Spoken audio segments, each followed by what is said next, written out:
Hey Sightseers, Sightseeing Sally here. I'm with Meandering Marty, and today we're going to do something that we haven't done in a while, and that is just get in the car and drive, which as you can see we're already in the car and driving, but we're taking a recommendation from a fellow sightseer, Joseph, that we follow along here on Highway 139 up through Long Lake, Tipler, checking out Newell in the process, and taking in all the gorgeous scenery along the way. Personally, I don't believe we've ever driven on Highway 139, have we, Marty? I did years ago. Okay, so Marty's driven on it years ago, but that doesn't count. I don't remember anything anyways. That, I'm not surprised. I'm lucky if he remembers my birthday.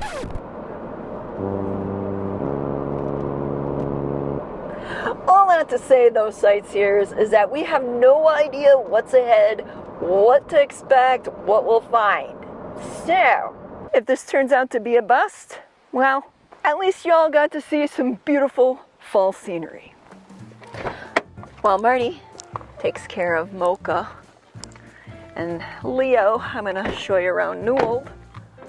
You can see we've stopped off at a little park here on the side of the road, which is right next door to the Senior Citizens and Community Center and the town's volunteer fire department.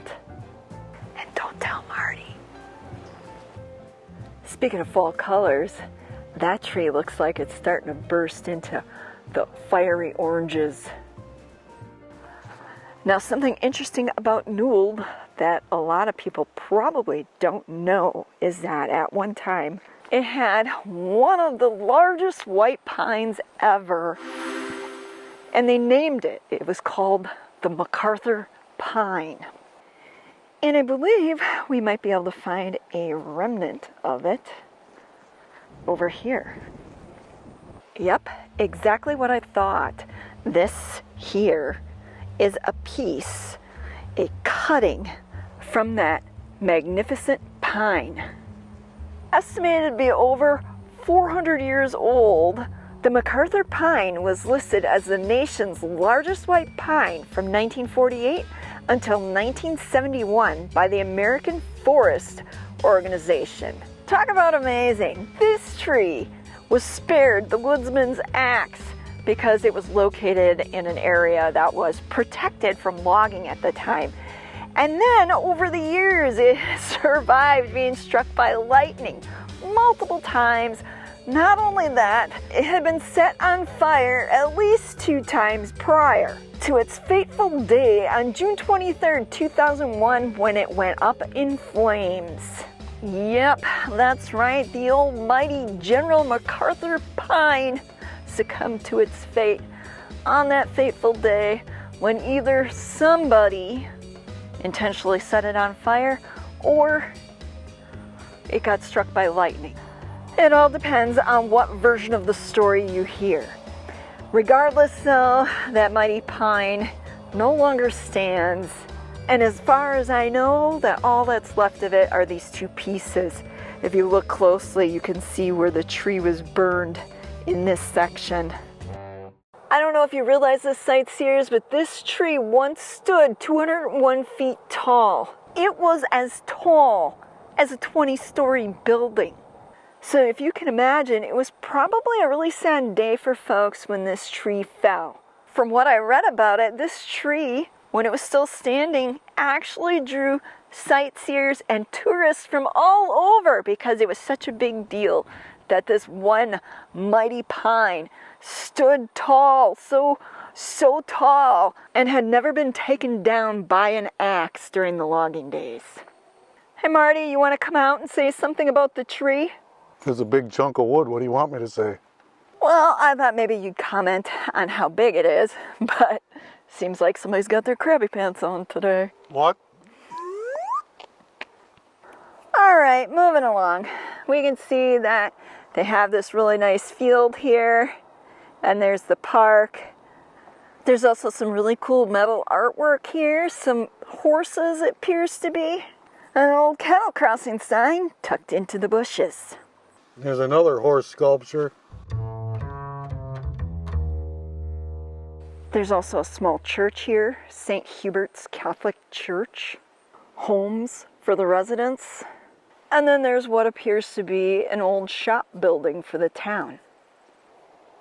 I'd say that's Newell in a nutshell. Well, why don't we move on and see what else we can discover in the other towns. Next up, Popple River.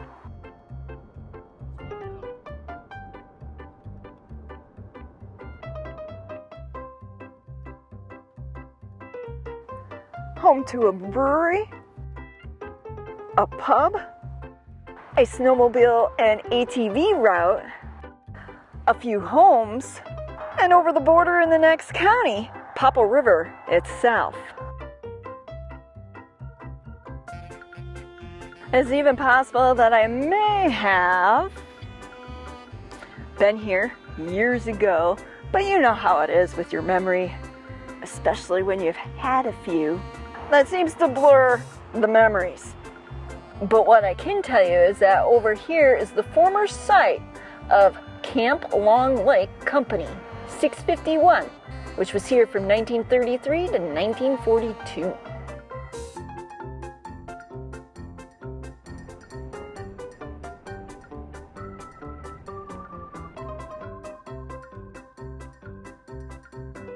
We've made it to Long Lake. Not surprisingly, it's the longest lake in Florence County and the name of the small town that's here.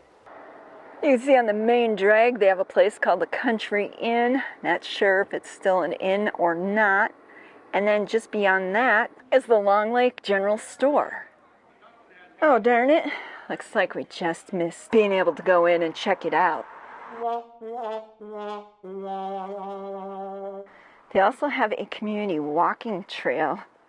I guess the entrance is what they're saying here is a quarter mile up that way. I guess ye old Country Inn is no longer an inn, but it is for sale.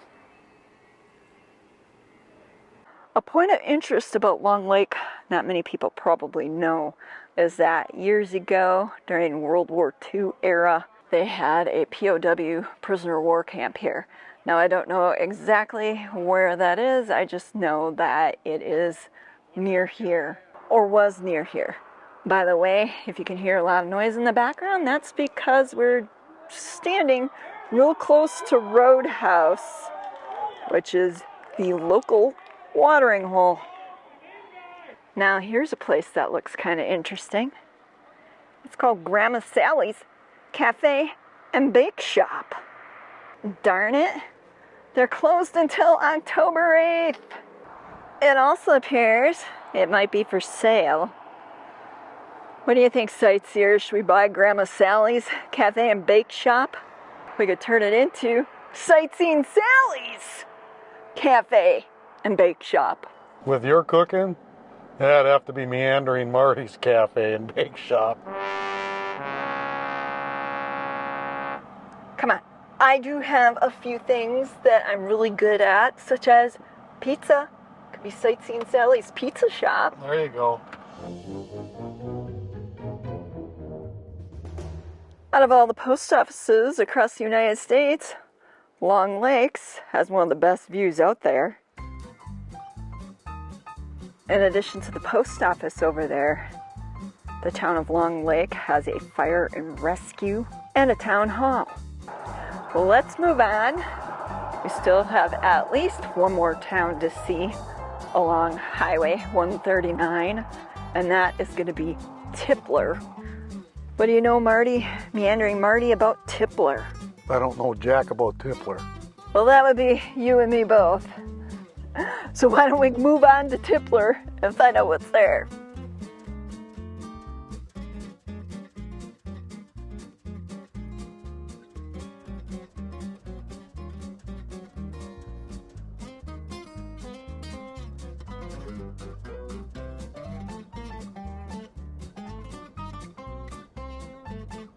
Just a little FYI for those of you who aren't familiar with the area, to get to Tipler, you have to take a little detour off of 139 onto 70.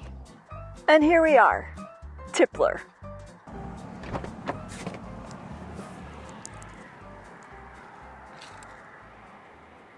Interestingly enough, one of the first things you come to in Tipler is the cemetery.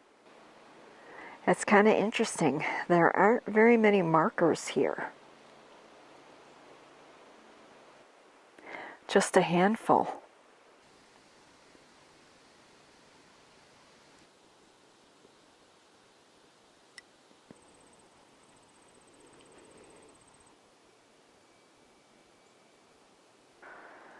If the cemetery is any indication about the size of the town, I'm guessing we aren't going to see a whole lot in Tipler.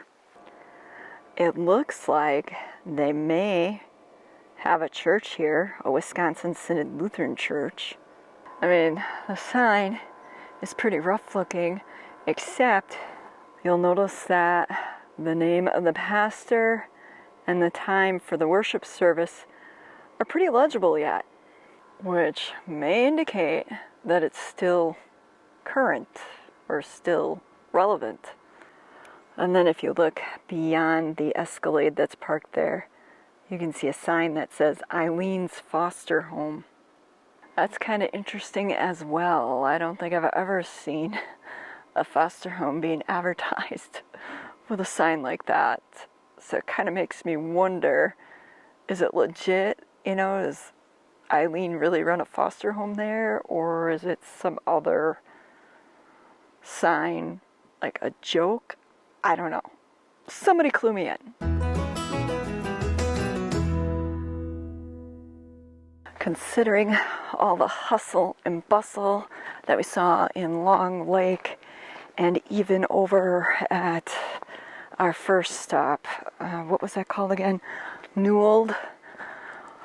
It seems that here in Tipler, things are a lot more peaceful. My kind of town.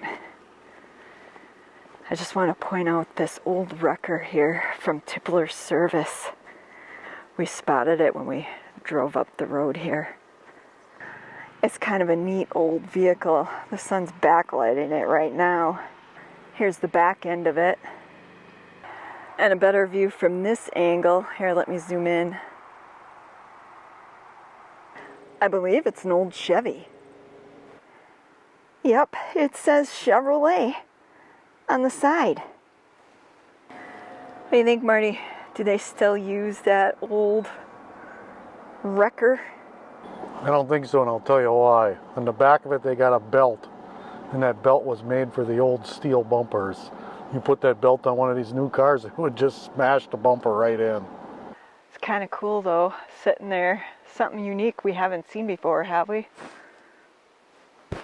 No, not really. Not since an episode of, like, Chips or Emergency. Ah, yeah. Two classics. Good old wholesome television. For your viewing pleasure. Well, what do you think, Marty? Should we maybe head on out? Mosey down the road, see if we find anything else. If not, we're heading out. Well, here we go. Here's the church that sign was referring to. And it's definitely still active. They got a town hall and a rescue squad here. Why don't we see what's going on in the town of Tipler?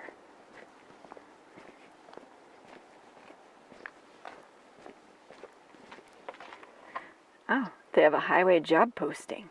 Not guaranteeing any hours, but it looks like they want to establish a pool of workers, probably to do things like, you know, cut the grass at the parks. I believe there's 2 parks here in Tipler, and also likely to deal with snow plowing during the winter. You can see that they've got the Nicolay trailhead here. Gives you access to the ATV and snowmobile trails. Plus there's bathrooms, a big area to park, and a little shelter area for you to have a picnic. Now I know why somebody had suggested that we head over to Tipler. If you take a little detour beyond the main drag, you'll find a plain here. I don't know what it's called, but it appears to be a tribute to Cheech and Chong's Up in Smoke and Bob Marley. It's a Beechcraft L23 Seminole. You can see on the sign the stats about the plane and then pictures of its journey here. Talk about an epic place for a photo op, huh? Oh look, you can even see that they have written on the side, Cheech.